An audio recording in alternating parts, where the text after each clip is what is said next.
Est-ce qu'il faut que je parle des centres que j'ai visités? Je pense que je vais en dire un mot. J'ai visité 4 centres où j'ai vu une quinzaine d'enfants. La situation est difficile, il faut le dire. Il y a un problème à Maurice, c'est qu'on voit des pathologies extrêmement lourdes. Je pense aux infirmoteurs cérébraux avec des atteintes cérébrales, ou comme on dit en anglais, cerebral palsy, des atteintes génétiques qui ont des conséquences neurologiques.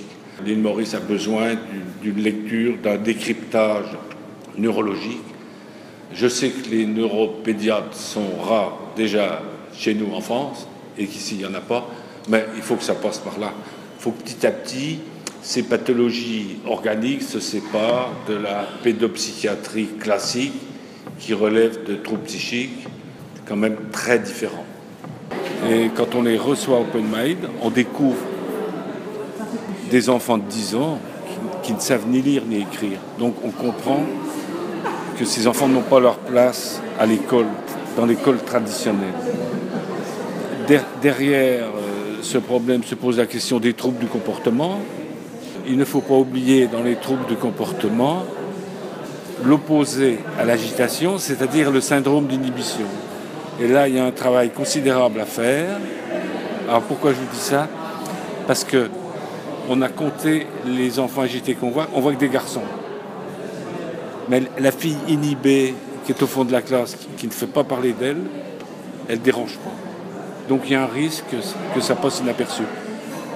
J'ai vu des filles très inhibées qui ont en plus, en quelques mois, beaucoup profité de l'accueil en groupe, là, avec des séances théâtre, des séances d'art plastique.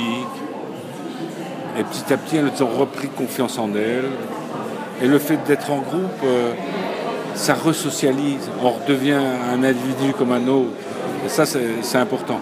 L'ouverture du premier centre, c'est un peu maintenant là. Je peux vraiment pas répondre à cette question. C'est-à-dire que nous, voilà, on a la visite du docteur Grapp qui nous apporte son expertise. Et c'est vraiment à l'issue de sa mission.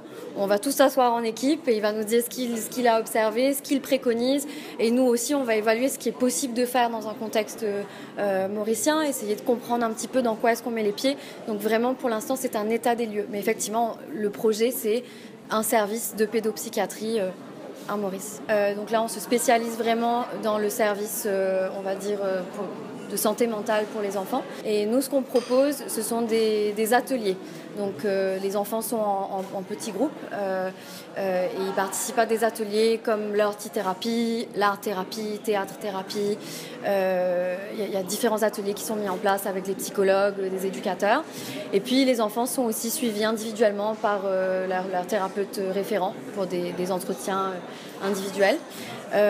Donc les enfants, pour la plupart que nous recevons, sont des enfants qui sont scolarisés, donc dans des écoles mainstream ou dans des écoles spécialisées. On le sent de plus en plus de demandes.